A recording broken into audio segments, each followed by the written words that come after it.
Wrestling has more than one royal family.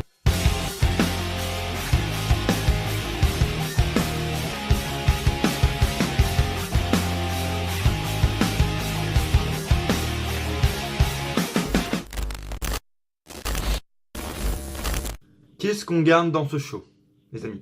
Dites-moi si vous avez vu le show. Qu'est-ce que vous gardez? Qu'est-ce que vous ne jetez pas à la poubelle dans ce show? Mojo Rawley contre Tyler Breeze. Poubelle. Dolph Ziggler contre Bobby Roode. Bobby Roode. Le mec a perdu ses matchs depuis un an. Le mec n'a pas gagné un match depuis un an. Le mec perd contre Mojo Rawley en 5 minutes en live event. Et il ose venir confronter le champion intercontinental. Dana Brooke et Alicia Fox. Alicia Fox contre Bayley et Sasha Banks. La rivalité, Bayley et Sasha Banks, est-ce que vous aimez cette rivalité? Je ne crois pas. B-Team contre The Ascension. J'ai même oublié un nom, tellement qu'on les voit très peu. Authors of Pain. Ember Moon, Sarah Logan. Qu'est-ce que vous gardez dans ce show? Il n'y a rien à garder. Il n'y a rien à garder. Mais le truc, surtout, qu'il faut même pas mettre à la poubelle, qu'il faut brûler, vraiment, c'est le booking de Roman Reigns. Revenons 2 jours en arrière. Extreme Rules. Roman Reigns affrontait Bobby Lashley. Qui a gagné ce match? Qui? Bobby Lashley. On est d'accord, on a tous vu ces images.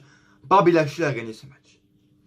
Pour début de show, promo de Kurt Angle qui provoque Lesnar en mode bon écoute, si tu viens pas ce soir je te retire le titre, ce qui est complètement normal. Enfin une décision normale. Je n'avais pas parlé hier dans l'arrivée d'Extreme Rules, mais putain c'est logique en fait. Merci, enfin ça fait genre un an qu'on attend ça, donc merci Kurt.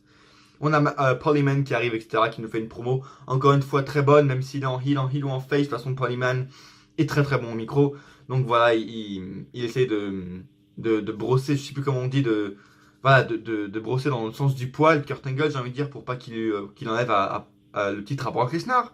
Et il y arrive parce que Kurt Angle donne un match à Brock Lesnar à SummerSlam. Et Paul Heyman accepte.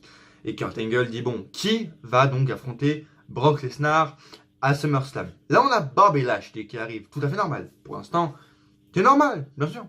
Bobby Lashley a gagné son match, donc il a le droit. On a Drew McIntyre qui arrive. À ce moment-là, j'étais bouche bée. Vraiment, je me suis dit, ils mettent enfin Drew McIntyre dans le main event. Ils assument enfin Drew McIntyre en tant que main eventer. Et je vous le dis que quand j'ai entendu sa musique retentir pour être challenger numéro 1 en titre universel, j'étais bouche bée. Vraiment, je ne revenais pas. J'étais hyper content pour lui, réellement. Drew McIntyre, vous savez que c'est un de mes catcheurs favoris actuellement et même de tous les temps depuis que je regarde le catch. Vraiment, ce catcheur est très très bon. Et j'étais en mode comme ça, je n'en revenais pas vraiment. Ensuite, on a eu donc qui arrive en 3ème, Seth Rollins aussi, pour dire bon voilà, machin. Il a perdu, mais c'est logique. Drew McIntyre a gagné, Bobby Lashley a gagné, etc. Seth Rollins à Extreme Rules l'a perdu, mais le mec a quand même, depuis le début de l'année, il a fait un gauntlet match de 1h20. Il a défendu son titre sur pratiquement tous les continents. Donc c'est un peu normal qu'il ait le droit à une chance au titre universel, j'ai envie de vous dire. On a qui ensuite? Finn Balor qui arrive. Bon, évidemment, on n'a pas envie de le voir champion parce qu'il fait rien. On est d'accord. Mais il a gagné son match hier. Totalement logique. On a Elias qui arrive.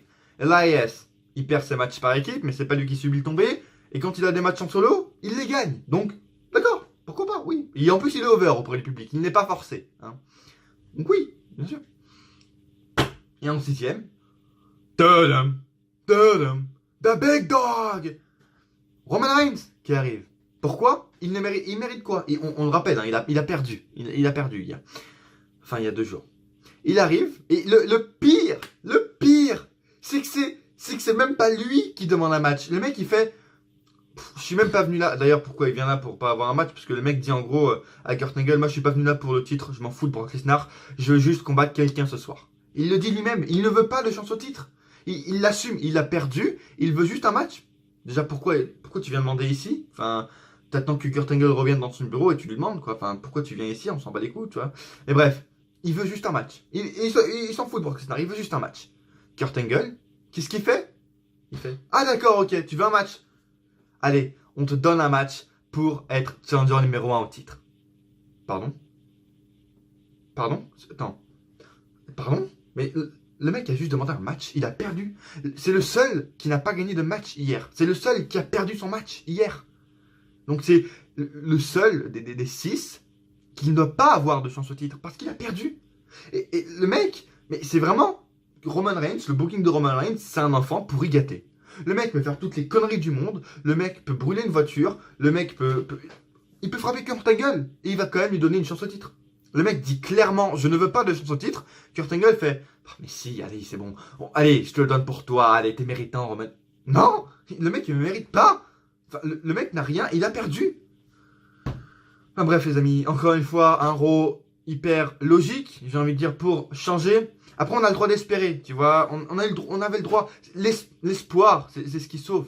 Tu vois, l'espoir, que ce soit dans le catch ou dans la vie. Il faut toujours espérer. C'est la vie, tu vois. L'espoir, c'est la vie.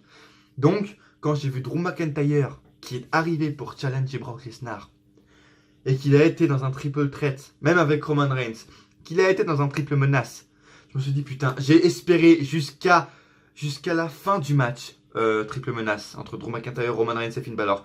J'ai espéré jusqu'à la dernière seconde que Drew McIntyre puisse gagner. Et je le croyais parce que le mec ne dominait pas trop. À la fin, il était dominant, etc. Donc je me dis, c'est fini. Finn Balor est mort, il reste plus que Roman Reigns, c'est bon. Je le sentais déjà pas trop, tu vois. J'avais de l'espoir pour Drew McIntyre, mais je le sentais pas parce que ils ont mis Bobby Lashley et Roman Reigns dans 2 matchs séparés. Déjà, ça commençait mal. Ça commençait mal, mais on avait Seth Rollins et Drew McIntyre aussi dans 2 matchs séparés. Ceux qu'on veut voir affronter Brock Lesnar. Parce que oui, on aura un contre 1 on aura un mec face à Brock Lesnar en 1 contre 1 pour le titre à SummerSlam. Et donc, moi je me suis dit, bon allez, les 2 vainqueurs de ces triple menaces aujourd'hui s'affronteront la semaine prochaine pour être challenger numéro 1 au titre, tout simplement. Et on avait donc Drew McIntyre et Seth Rollins dans 2 matchs séparés. Je me suis dit, ok, c'est le moment, c'est l'instant les gars. Tout le monde voulait voir champion. Allez, 1 contre 1, la semaine prochaine, boum, pour être challenger numéro 1. L'espoir fait vivre, mais on peut même plus espérer en fait. C'est ça qui est chiant, c'est qu'avec la WWE, on ne peut même plus espérer. Qui gagne ces 2 triple menaces? Roman Reigns et Bobby Lashley. Qui a envie de revoir ce match? À part Vince McMahon, je ne sais pas.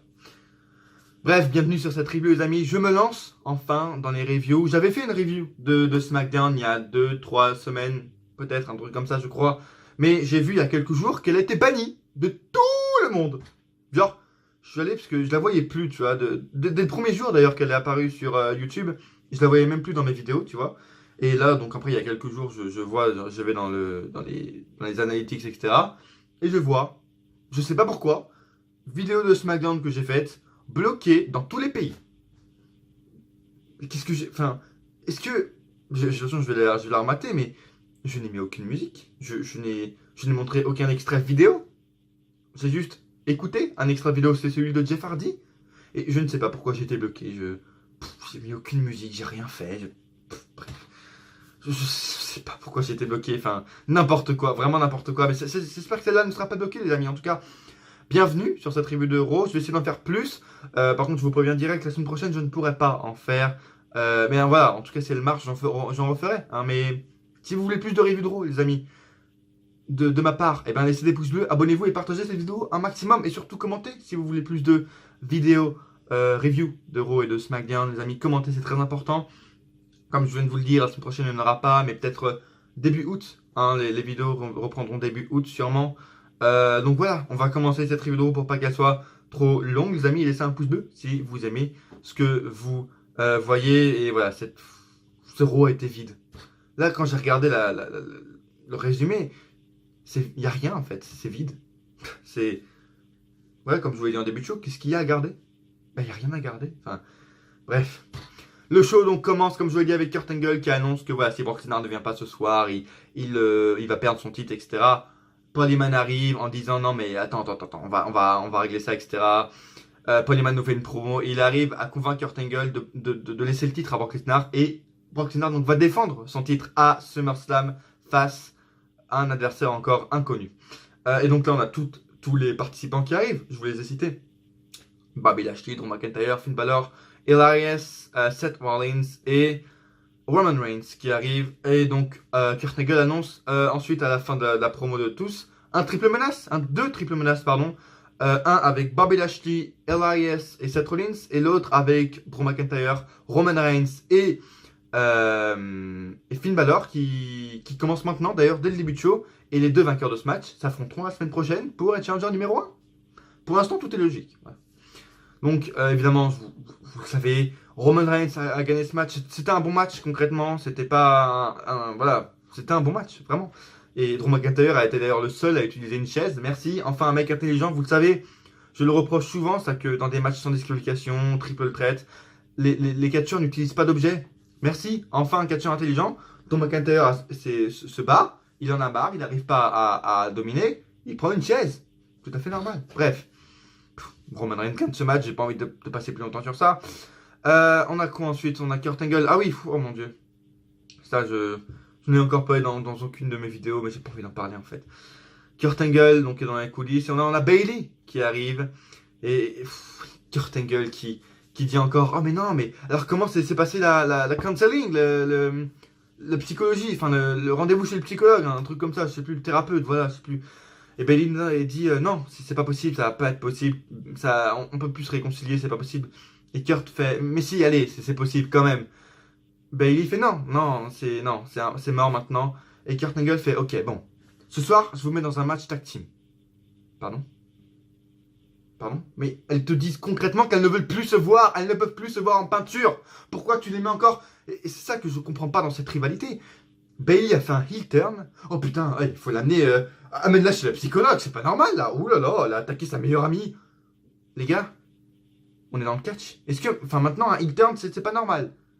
Randy Orton, ce dimanche à Extreme Rules, qui a fait un heel turn. Est-ce qu'on l'a amené chez le psychologue? Non. Je sais pas, qui a encore fait un heel turn, je sais pas, mais tous les gens qui font des heel turns, c'est du catch, mec. Enfin, c'est une des rivalités les plus illogiques que j'ai jamais vues. Vraiment. Parce que la meuf fait un heel turn, même si c'est pas un heel turn, parce que là, elle est encore face. Enfin bref, juste parce qu'elle attaque son ami. Oh putain, c'est pas normal ça. Bayley, va chez le psychologue. Direct, go to counseling. Enfin, bref. Donc Kurt Angle dit ok, bon, si vous arrivez vraiment pas à vous réconcilier pendant ce match tag team, il y en a une de vous deux qui ira à SmackDown, qui sera draftée à SmackDown. D'accord. D'accord. Faites un match en fait entre les deux, ce serait plus logique d'envoyer la. Bref. La logique, encore une fois, non mais cette rivalité c'est une des plus logiques. Je vais pas dire tout ce que je pense de cette rivalité maintenant. Si vous voulez vraiment savoir le fond de ma pensée sur cette rivalité, laissez des pouces bleus les amis pour que je refasse des reviews de Raw et pour que je vous raconte plus de profondeur qu'est-ce que je pense de cette rivalité, mais c'est pas fameux, enfin bref. La meuf frappe son ami, il faut qu'elle aille un psychologue, enfin bref. N'importe quoi cette rivalité. Et donc on a... non c'est pas maintenant, c'est après qu'on aura donc un match tag team entre Bayley et Sasha Banks. Enfin, entre Bayley et Sasha Banks, oui, contre Dana Brooke et Alicia Fox. Putain, elle me manquait pas, vraiment, elle me manquait pas du tout. Donc, de retour sur le ring, on a Dolph Ziggler, le champion intercontinental qui arrive, et donc voilà, qui se la pète, qui dit, bon, bah, je suis le meilleur, etc. J'ai battu Rollins 4, 5 fois, voilà, etc. Il se la pète. On a qui arrive là? On a Bobby Roode qui vient le confronter. C'est une blague? Enfin, rappelez-moi juste, hein. Quand est la dernière fois que Bobby Roode a gagné?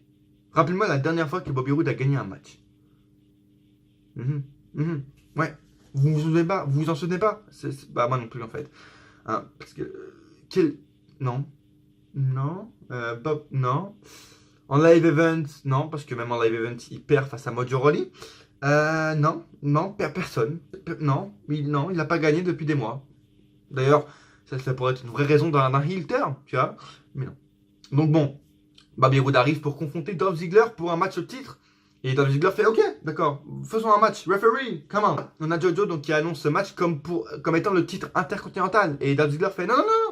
Moi j'ai juste accepté un match. Je n'ai pas dit que c'était pour le titre. Donc du coup ce match est donc un match en simple entre les deux. Qu'est-ce qu'il y a à dire de ce match? Qu'est-ce que quelqu'un en a quelque chose à foutre? Non. Donc bon. Dolph Ziggler gagne ce match. Voilà. Parce que si Bobby Roode aurait gagné, il aurait eu une chance au titre. Mais bon. Voilà. Tout le monde s'en branle de Bobby Roode concrètement. Donc voilà, Dolph Ziggler gagne. Encore une défaite clean face à Bobby Roode se prend encore une défaite clean. Qu'est-ce qui va se passer? Enfin, là c'est un moment mais parfait pour lui faire un heel turn. Enfin, le mec perd en live event, le mec perd des matchs tag team, des matchs solo, tous les matchs. Là c'est un moment parfait pour lui faire un heel turn. Sérieusement, après le match il aurait dû faire un heel turn. Il aurait dû prendre le micro et faire un putain de heel turn. Qu'est-ce qu'ils attendent? Qu'est-ce qu'ils attendent pour faire un heel turn à Bobby Roode? Sérieusement. Bref. On a ensuite, en revenant, Mojo Rawley, d'ailleurs, qui a croisé Bobby Roode dans les coulisses avant de faire son entrée, qui lui dit, voilà, de la merde, hein, je ne vais pas m'éterniser. Mojo Rawley affronte Tyler Breeze. Ce que j'ai remarqué dans les matchs de Mojo Rawley, c'est, je sais pas si vous l'avez remarqué, vous, mais c'est que Mojo Rawley, elle a des tics. Enfin, dès qu'il fait une prise, dès qu'il a fini de faire une prise, le mec il fait ok, ok. Mais calme-toi, c'est bon. Oh, calm down, man. Est-ce que vous avez remarqué, regardez le match avec Tyler Breeze là, le mec à chaque prise, ok, oh, tu sais que ça soigne, mec. Va voir un psychologue. C'est pas Bailey qui a besoin d'un psychologue, c'est toi, mec. Tu sais que ça soigne les tics comme ça. Ça soigne, tu sais. Enfin, le mec est comme Randy Orton, il entend des voix dans sa tête, c'est pas possible. Le mec dit ok, ok. Tu parles à qui, mec? Non, le mec est vraiment des tics. C'est rien contre lui, mais vous êtes d'accord avec moi, ça soigne, Mojo, ça soigne, d'accord? Va te soigner, il revient, vraiment, parce que je sais même pas ce qu'ils ont d'ailleurs avec Mojo Rawley à le pusher. Le mec gagne match après match. Je vous le dis, je le prévois et j'ai peur que ça arrive. Mais Mojo Rawley, je pense, va avoir une chance au titre intercontinental. Même si Dolph Ziggler est un heel, ce sera peut-être en triple menace, mais Mojo Rawley, dans pas longtemps, aura une chance au titre intercontinental. J'en ai peur, vraiment. Parce que là, le mec gagne match après match. Donc même si on l'aime pas, c'est logique. Il peut avoir une chance, il gagne ses matchs. Donc même si c'est face à des jobbers, mais il gagne ses matchs.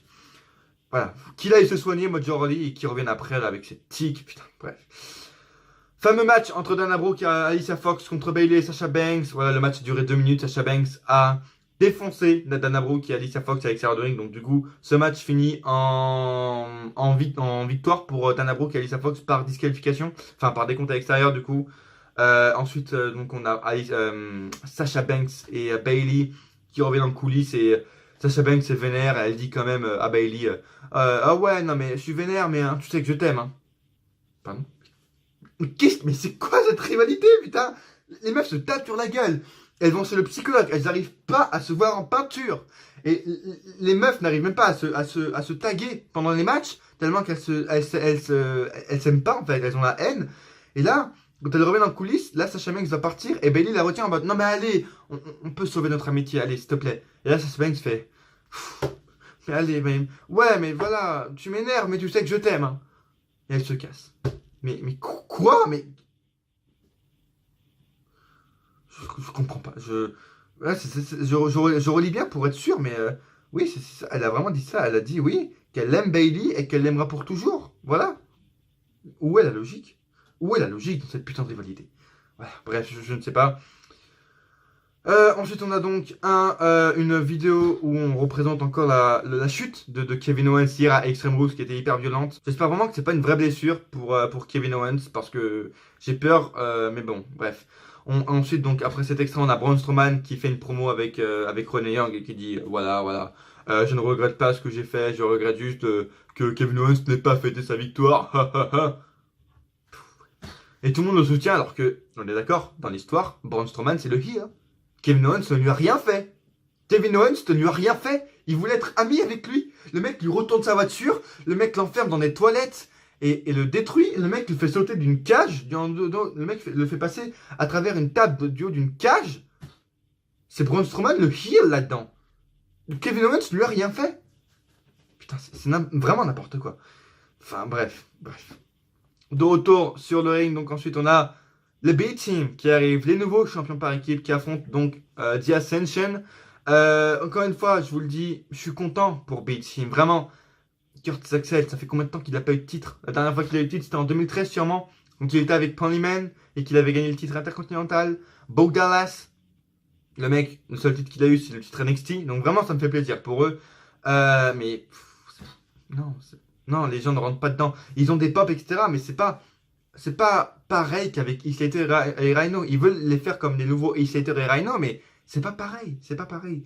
Et ils méritaient pas encore de battre Hardy et Bray Wyatt. Et même là, ce match, est-ce que même pendant ce match, vraiment, quand j'ai regardé ce match entre B-Team et The Ascension, enfin, c'est un match de jobbers, et c'est des jobbers qui sont champions. Vraiment, j'ai du mal alors qu'ils ont Revival, ils ont Author of Pain, ils ont Matt Hardy et Bray Wyatt, ils ont Drew McIntyre et Dolph Ziggler, et ils mettent des jobbers champions. Enfin, non, j'ai toujours du mal. J'aime vraiment bien B-Team, mais non, non,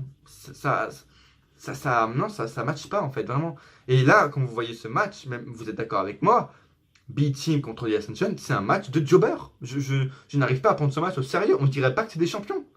Enfin bref, B-Team gagne encore et encore, mais quand est-ce que va s'arrêter la série de victoires de B-Team? Oh là là! Enfin bref. Et ensuite, donc, après le match, on a donc Matt Hardy et Bray Wyatt qui apparaissent sur l'écran géant de Raw et qui défient pour leur match revanche B-Team la semaine prochaine. Donc la semaine prochaine, on aura Matt Hardy et Bray Wyatt face à B-Team pour les titres de Raw, tout simplement. Matt Hardy et Bray Wyatt. Oh là là. Oh malheureux. Oh malheureux. Bref. De retour sur le ring, Alexa Bliss arrive. The Goddess. Oh my god, Alexa Bliss. Mickey James aussi d'ailleurs, c'est... bref. Arrêtons de fantasmer. Donc Alexa Bliss arrive sur le ring et voilà, elle prend le micro et elle fait du Alexa Bliss quoi. Elle dit que c'est la seule à avoir eu un cerveau. Voilà, c'est comme ça qu'elle a gagné hier. C'était un Extreme Rules. Toutes les chances étaient pour Nia Jax et pourtant j'ai gagné ce match parce que j'ai un cerveau, etc. Enfin bref. Elle dit qu'elle a battu aussi toute la division féminine, ce qui est vrai.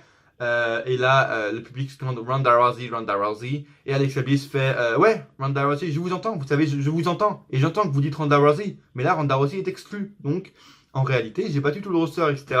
Et donc voilà, cette chose encore la hit du public. Et vraiment, Alexa Bliss est très bonne. Encore une fois, je ne renie pas ça. Alexa Bliss est très bonne au micro. Voilà, je le dis. Mais pourquoi elle est championne? Enfin bref.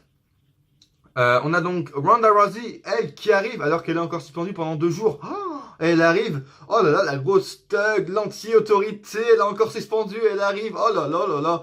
Bref, elle arrive donc par le public tout simplement. Et donc là, Alexa Bliss fuit, mais Ronda Rousey arrive à courir assez rapidement pour les rattraper. Enfin, est-ce que vous avez vu, mais je vous l'ai dit aussi hier dans ma review d'Extreme Rules, mais cette meuf court hyper vite. Putain, mais Ronda Rousey était genre à 30 mètres. Une seconde plus tard, elle est devant l'arène, elle est à l'entrée. Putain, mais comment ça se fait? La meuf, c'est Iron Man, la meuf, c'est Usain Bolt. Vraiment? Mais je vous le dis, Ronda Rousey, c'est Usain Bolt. La meuf te fait un 100 mètres en 5 secondes. C'est incroyable. Enfin bref. Et donc ensuite, on a Ronda Rousey qui a envie de frapper. Donc Mickey James et Alexa Bliss. Kurt Angle arrive et dit que si Ronda Rousey continue de frapper Alexa Bliss et Mickey James, elle sera suspendue encore 1 semaine et c'est ce qui s'est passé de toute façon. Ronda Rousey est suspendue encore 1 semaine de plus.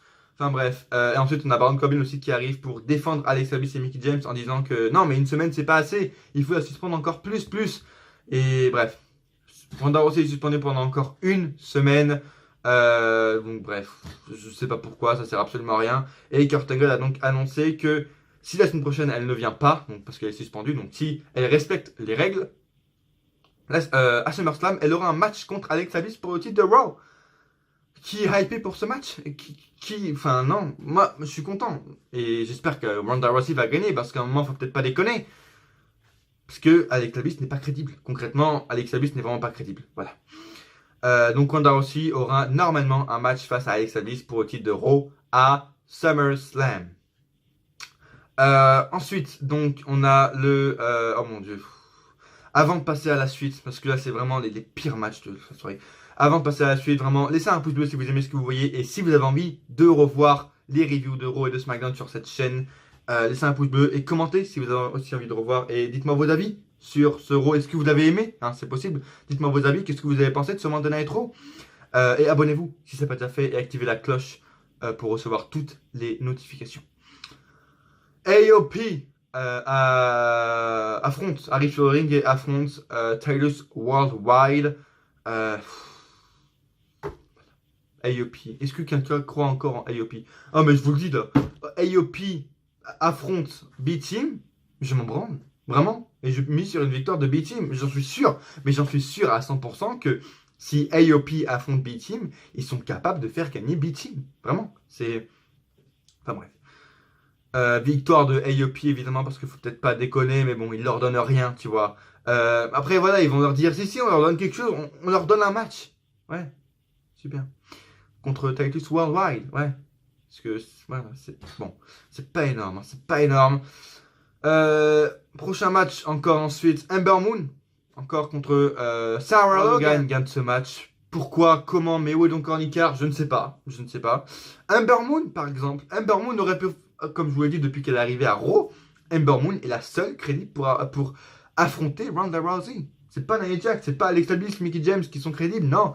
Là, à SummerSlam, même à Money in the Bank ou à Backlash, on aurait dû avoir Ember Moon contre Alexa Bliss. Ember Moon gagne le titre et à SummerSlam, on a Ember Moon contre Ronda Rousey, ce qui est beaucoup plus hypant et plus crédible. Ember Moon, vraiment, est la seule à pouvoir affronter crédiblement Ronda Rousey et regardez ce qu'ils en font. La meuf, ça fait 2 mois qu'elle affronte le Riot Squad. À un moment, faut arrêter de... Enfin, arrêtez, s'il vous plaît, là. Séparez-les. Putain, mais... Ils veulent montrer Riot Squad, ils veulent... Enfin, non, même pour Ember Moon, c'est pareil que pour IOP. Ils vont dire, mais si, on la montre, hein, regardez. En bref. Ember Moon, donc, perd ce match. Oui, Ember Moon perd ce match face à Sarah Logan. Bref. Elias donc arrive sur ce ring. Ensuite, Elias pour le main event arrive sur le ring avec une promo exceptionnelle. D'ailleurs, je l'ai pas dit, je l'ai pas précisé, mais Elias, la semaine prochaine, lundi 23, je crois que ce sera ça, Elias sort son album. Elias sort son album, ça y est. Enfin, on l'attendait. J'ai hâte de l'écouter, cet album qui va s'intituler Walk with Elias. Simple. Et je suis très hypé. J'ai hâte de voir. D'ailleurs, dès qu'il a annoncé qu'il sortirait un album, il est vraiment une grosse pop. Et j'ai hâte. Je suis content pour lui. Et j'ai hâte d'entendre cet album de Elias. Et donc, on passe au match triple menace, le deuxième match triple menace de la soirée et le main event. Bobby Lashley, Elias et Seth Rollins. Bobby Lashley gagne ce match. Qu'est-ce que vous voulez que je vous dise? C'était complètement prévisible. Quand j'ai vu Roman Reigns, il y avait une infime chance, que Seth Rollins gagne. Fallait pas déconner non plus. Bref, Bobby Lashley gagne ce match. La semaine prochaine, on aura encore un Roman Reigns contre Bobby Lashley pour être challenger numéro 1 en titre contre Brock Lesnar. Oui, parce que putain, mais vraiment ça m'énerve. Vous avez Drew McIntyre, vous avez Seth Rollins et vous trouvez encore le moyen de mettre. On ne veut pas ce match entre Roman Reigns et Brock Lesnar. Là, Bobby Lashley, Brock Lesnar, moi j'étais hypé. Mais quand il me présente ça, quand il me présente un possible match entre Brock Lesnar et Drew McIntyre, mais Bobby Lashley va te faire enculer, sérieusement. Je veux Drew McIntyre qui bat Brock Lesnar, vraiment. Enfin bref. Merci d'avoir suivi cette vidéo, n'hésitez pas à laisser un pouce bleu encore une fois, je vous le dis. Si vous voulez plus de reviews de Raw et de SmackDown, je vous le dis encore une fois, la semaine prochaine ça va être un peu dur que je fasse des reviews de Raw et de SmackDown et des vidéos, tout simplement. Je vais essayer de vous tourner en avance des vidéos Slam Attacks ou Every Catch. Mais voilà, la semaine prochaine ou peut-être pendant 2 semaines, je ne pourrai pas sortir de vidéo. Suivez-moi par contre sur mes réseaux sociaux. Là, c'est là où je vais dire mes avis sur Raw et sur SmackDown. Donc vraiment, allez me suivre sur mes réseaux sociaux, Twitter, Facebook, Snapchat. C'est là où je dirai mes avis, surtout sur Twitter, c'est là où je dirai mes avis sur Raw et sur SmackDown quand je ne pourrai pas faire de vidéo. Merci de m'avoir suivi les amis. Abonnez-vous. Et à coup sûr, on se retrouve dans une prochaine vidéo. Ou pas.